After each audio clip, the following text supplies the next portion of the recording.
भंजनगर कला एवं साहित्यर एक उत्कृष्ट केंद्र एवं यही भूमुसर माटी कला और साहित्यर कार्यक्रम गुड़िक नियमित भाव में अनुष्ठान हुए। शह शह सांस्कृतिक सामाजिक साहित्यिक अनुष्ठान ये आखपाखे विद्यमान। वर्ष सारा कार्यक्रम एक उत्कृष्ट कल्याण मंडप ये आवश्यकता थिला।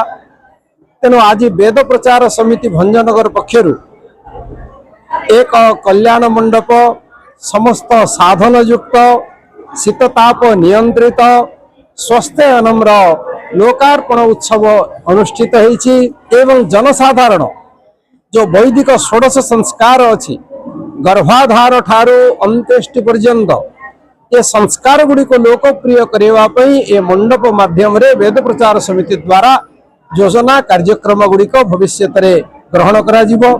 योग शिविर करवा, विद्यार्थी जीवन अनुष्ठान करवा, 108 कुंडीय यज्ञर विश्व शांति वैदिक महायज्ञर आयोजन करवा एभली बहुमुखी उद्देश्य को नहीं वेद प्रचार समिति पक्षर आज लोकार्पण उत्सव अनुष्ठित होईछि। मंडपर उद्देश्य होईछि जनहित रे समाज कल्याण पाई आमर